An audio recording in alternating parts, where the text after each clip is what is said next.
warahmatullahi wabarakatuh. Good afternoon, student. How are you today? Okay, good. This is the third meeting, yes?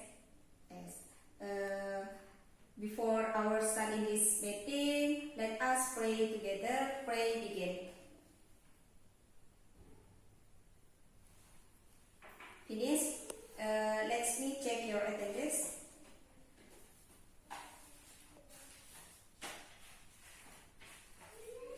Ainul Yakin,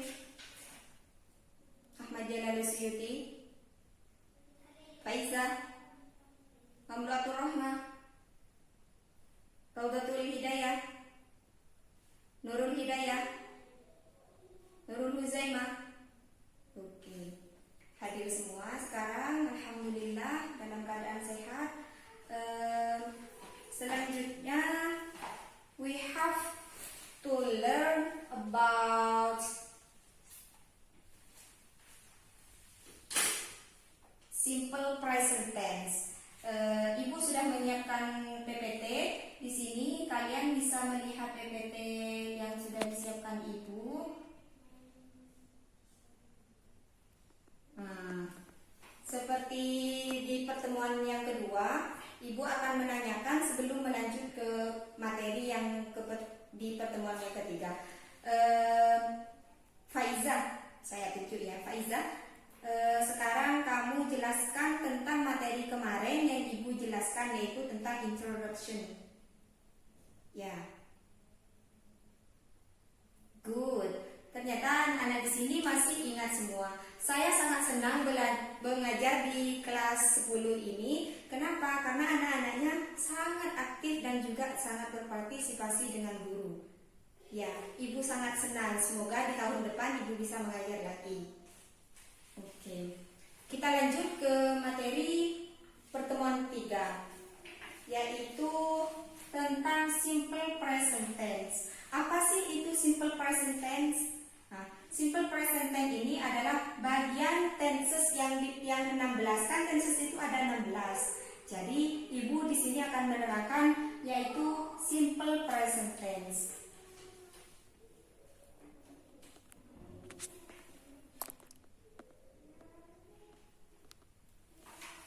What is simple present tense? Apa sih itu simple present tense? Simple present tense adalah tenses yang digunakan ketika suatu kejadian yang berlangsung atau berulang-ulang di saat ini atau yang berulang kali seperti kebiasaan, atau kita sebut saja simple present tense itu adalah kebiasaan. Kalau tenses itu sendiri adalah waktu, pengertian tenses itu sendiri adalah waktu. Jadi di sini Ibu menerangkan simple present tense, yaitu simple present tense adalah tenses yang digunakan ketika suatu kejadian yang berlangsung berulang saat ini atau yang berulang kali seperti kebiasaan. Nah, kebiasaan apa? Seperti kita makan, minum, dan lain-lainnya. Kita lanjut. Mengerti kan pengertian simple present tense? Ya. Simple present tense itu ada dua bentuk. Yang pertama yaitu verba dan yang kedua yaitu non verba. Apa bedanya verba dengan non verba? Kalau verba ini kalimatnya terdiri dari verb atau kata kerja. Ngerti? Verba itu terdiri dari kata kerja atau kalimat yang terdiri dari kata kerja atau verb. Ya. Kalau non verba, namanya juga non ya. Ini tidak terdiri dari verb. Ya, beda. Yang satunya ini terdiri dari verb dan yang non verba ini tidak terdiri dari verb. Mengerti? Ya. Kita lanjut. Nah, rumus simple present tense. Nah, di sini ada 3 bentuk rumus. Yang pertama yaitu positif, negatif, dan interrogatif. Nah, kalau positif ini biasanya rumusnya itu subjeknya biasanya itu I, you, they gitu. Yang subjek plus verb 1 biasanya semisal go, berarti itu kan verb 1, when itu verb 2, dan gone itu verb 3-nya. Jadi di simple present tense ini menggunakan yang verb 1. Subject plus verb 1 plus S or IS plus object.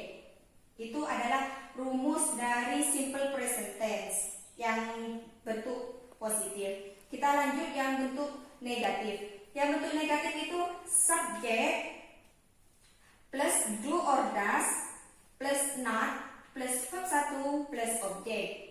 Nanti Ibu kasih contoh. Cuman Ibu akan membacakan rumusnya terlebih dahulu. Lanjut yang interrogatif. Yang interrogatif itu do or does plus verb 1 plus object. Ya, mengerti? Bisa dicatat. Ya, silahkan dicatat. Ibu kasih waktu. Sudah? Kita lanjut. Contoh dari yang verbal. Ini adalah rumus dari simple present tense yang berbentuk verbal. Kalau non verbal itu sama rumusnya, cuman subjeknya cuman pakai to be. Iya, rumusnya sama. Lanjut ya. Yang kasih contoh dari verbal terlebih dahulu. Contoh yang positif. I eat rice every day. Saya makan nasi setiap hari. Nah, itu kan kebiasaan kita memakan nasi. Jadi ini yang dikatakan simple present tense. Nah, rumusnya itu yang pertama tadi subject plus verb 1 object. S atau IS. Nah, kalau S atau IS-nya itu nanti Ibu terangkan di belakang ya. Kita lanjut dulu biar kalian lebih mudah memahami. Ya. Lanjut yang ke intro yang negatif. Yang negatif, I don't rice every day. Ya, ketambahan not tadi. Bisa don't, bisa doesn't. Ya. Lanjut yang ke interrogatif. Yang interrogatif, do I eat rice every day? Nah, ini berbentuk kalimat tanya. Ya, ini yang berubah. Mengerti? Ini kan sudah sesuai dengan rumusnya tadi. Ya. Nah, kalau sudah mengerti, Ibu lanjut ke yang non-verbal. Atau kita sebut commonnya itu nominal ya. Yang positif adalah she is beautiful. Ya, Ibu jawab yang S, ketambahan S atau IS itu. Kalau ketambahan S atau IS itu biasanya ya tergantung dari penggunaan subjeknya. Ya, kalau non verbal itu subjek plus rumusnya subjek plus to be plus verb plus not plus verb. Ya, Ibu tulis ya biar kalian lebih mudah pahami. Yang non verbal.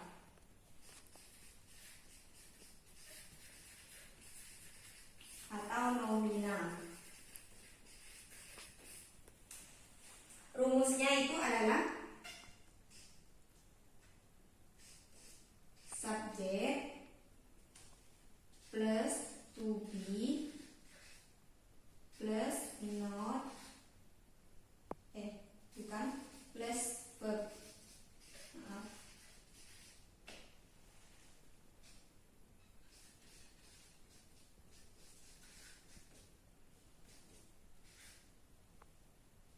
Sama dengan seterusnya, cuman pakai do or does.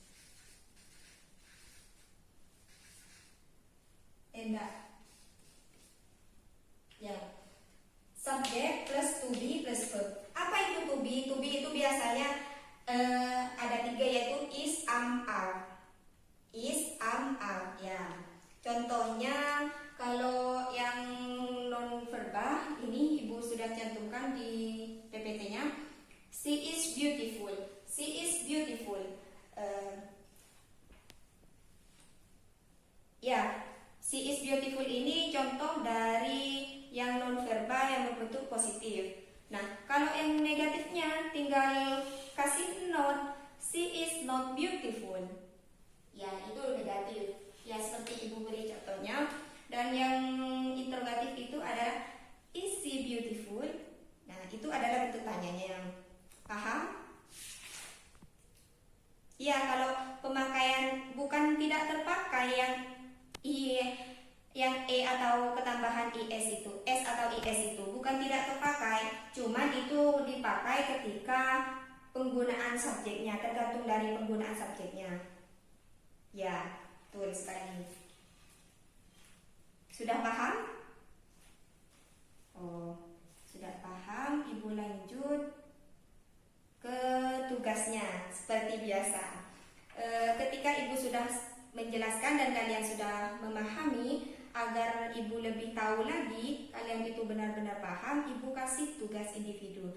Nah, untuk tugas individunya ini sangat mudah. Kalian cuman buatlah kalimat verba 3, non verba 3, seperti yang ibu tadi jelaskan, dalam bentuk positif, negatif, interrogatif. Kerjakan di buku tulisnya secara mandiri. Ya, betul. Individu. Kemarin kan di pertemuan kedua kita kelompok ya. Ya, sekarang tugasnya individu. Jadi untuk pertemuan keempat, ibu harap ketika ibu masuk ke dalam kelas, tugas kalian sudah terkumpul dan tertata rapi di atas meja ibu. Ya. Mengerti? Ada yang ditanyakan lagi? Ya. Iya, ini berbentuk positif, negatif, dan interrogatif. Masing-masing 3. Jadi kalian membuat 6 kalimat. Ya, yang 3-nya berbentuk verba, yang ketiganya lagi non verba. Jadi 6 kalimat. Ya, dikumpulkan di atas meja kelas ibu ini. Ya. Thank you so much for your attention. Sebelum ibu menutup pelajaran kali ini, ibu akan sedikit menyampaikan untuk pertemuan yang keempat. Nah, untuk pertemuan yang keempat itu adalah pertemuan terakhir kita. Jadi ibu harap untuk pertemuan selanjutnya kalian gak ada yang tidak hadir ya. Ibu harap kalian hadir semua. Ya. Mungkin hanya ini yang bisa ibu sampaikan. Mohon maaf jika ada kesalahan kata dari ibu. Thank you so much for your attention. Thank you so much for your participation. Wassalamualaikum warahmatullahi wabarakatuh.